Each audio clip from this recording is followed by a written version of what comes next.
It's Thursday morning once again. We're at the Shoals Center, Sidney by the Sea Rotary Club, a breakfast meeting where, as the speaker seeker, I've always been told by the club that they want to be taken out of the room for a few minutes every Thursday morning.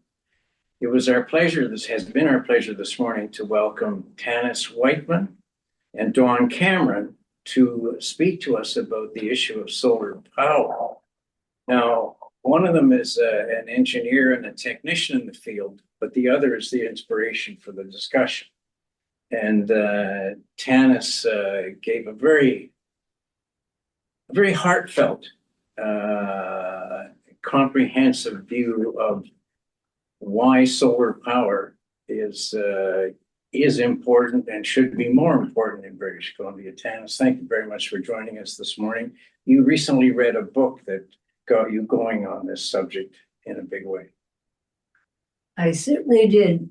It was back in January that I was in my favorite shop, a bookstore called Tanner's, and came across this lovely title, Here Comes the Sun, by Bill McKibben.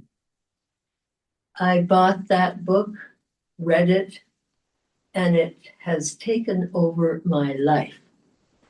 I am so turned on by this book. It is informative, it is encouraging, positive, and it has made me into what somebody has called an activist. I've not really considered myself an activist, but I guess I am, because I find that we somehow, the general public is not informed enough. I say that because if I'm not informed enough, the rest of the public isn't, because I'm an average person and I'm interested, but I've been left out of this loop. Well, I don't think anybody's been left out of the loop. The challenge we face particularly the current situation is the technology is advancing so rapidly that what was once a dream and then became a reality at a $90,000 to convert a house in North Saanich. One of our members bought a house that had one of the older systems. Another of our members, of course, for years, she and her husband had a sailboat, and they managed to put solar panels on the sailboat that you could just roll out on the deck, walk on them. And the point I'm making is that this technology appears now to be as accessible as the passion you bring to the subject. Yes. Should make. Yes, and it's very exciting when we get the examples that has been set from around the world. But I find it frustrating that Canadians aren't acting on this. We're somehow left out of the loop. Well, we are in the fortunate position of having an abundance of energy alternatives. I mean, hydroelectricity alone, not to mention uranium in the ground and coal in the mines. I mean, we are not a small country, one of the world's largest countries, and we've had options. Yes, but they're expensive options. Well, as fossil fuels. And as the technology changes and our awareness of environmental concerns, and you know that Elizabeth May is a member of our club, right? So we see Elizabeth quite frequently. We're not at a loss for the language of climate change. So there's all kinds of. I have a question for either one of you, addressing this notion of, geez, why aren't more Canadians considering these options? And one of the gut feelings, one of the intuitive sort of responses that I get and some others get, which I'd like you both to disclaim, is that, well, what happens when it's not sunny? How do we, what then? You know, like I think people think solar panels can only work when it's sunny. So why don't you go about disclaiming that? Yeah, I can definitely speak to that. Well, we're here on Vancouver Island, and for much of the winter, you're right, it's cloudy, it's raining, and we don't produce a lot of solar power in the winter. But the key piece there is that in the winter, we're producing a lot of hydropower. So it's raining more, the reservoirs are filling up. We're seeing the bulk of our power come from the hydroelectric. But as we're seeing as the climate is changing, that our summers are getting hotter, they're getting drier and getting longer. So we're not seeing quite as much availability of that hydropower in the summer. So that's where the solar panels come in. In the summer, they produce typically way more than a house will use, depending on how you size the system. And then that extra power that isn't used by the house gets sent out to the grid. And what that means is that your neighbors are using it. The coffee shop down the street is using it.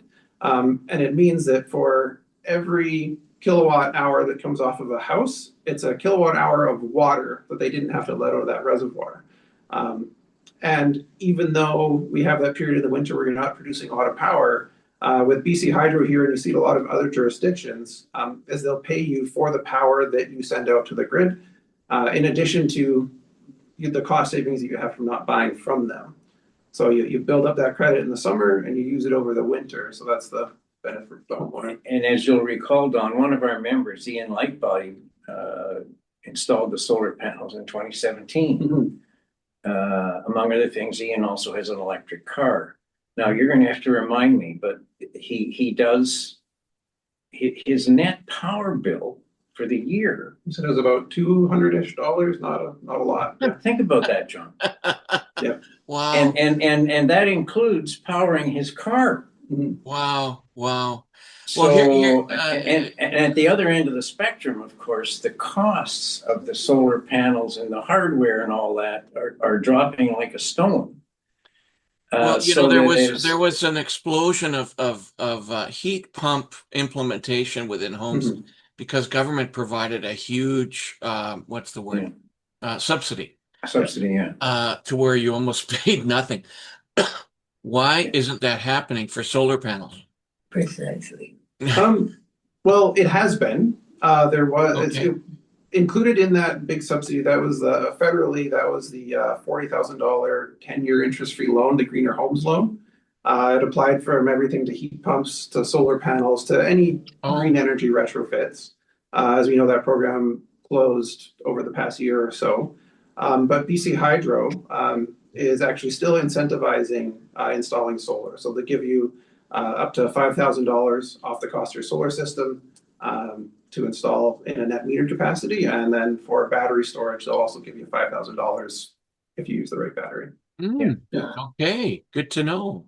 And one of you mentioned the situation in the oil-rich state of Texas. Mhm. And the profusion, the explosion of solar power. Yeah. What were the percentages?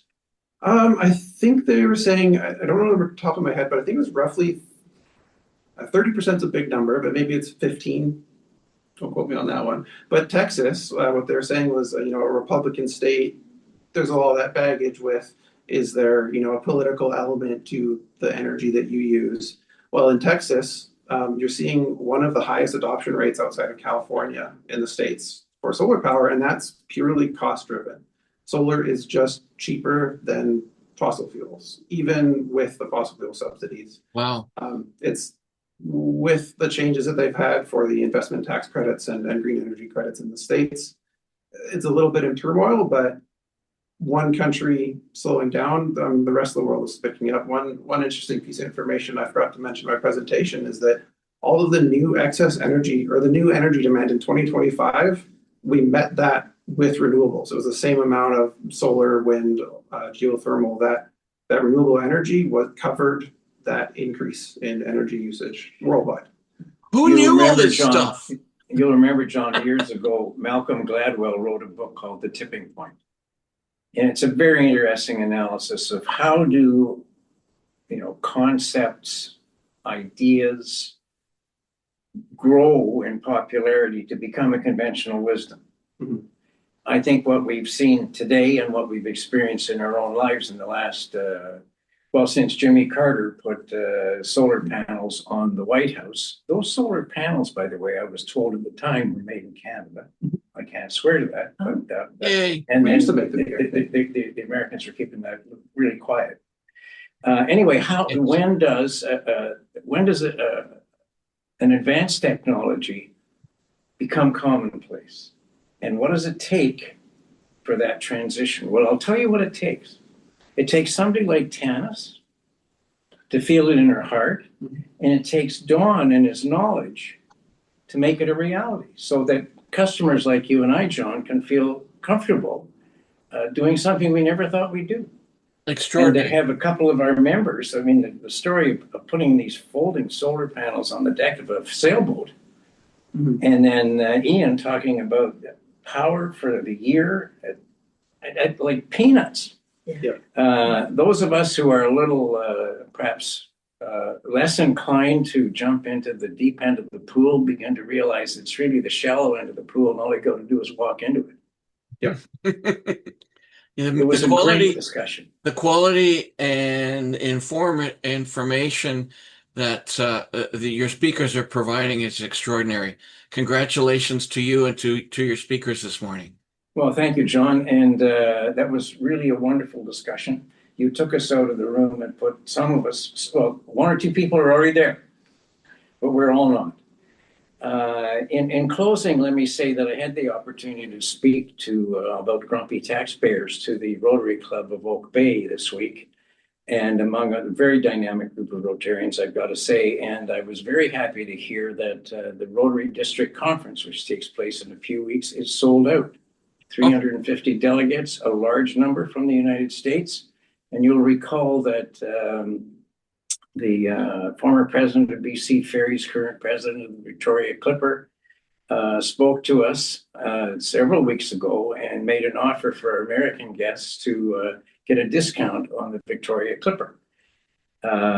Anyway, that's another interview, I think. Yeah, that's another circle that's being squared. Thank you very much again for a really interesting discussion. And a lot of people will be mulling those words for a long time, and at least one lucky Rotarian will be reading that book. Yes, good. Thanks to all three of you. Take care. Yeah, thanks so much for having us.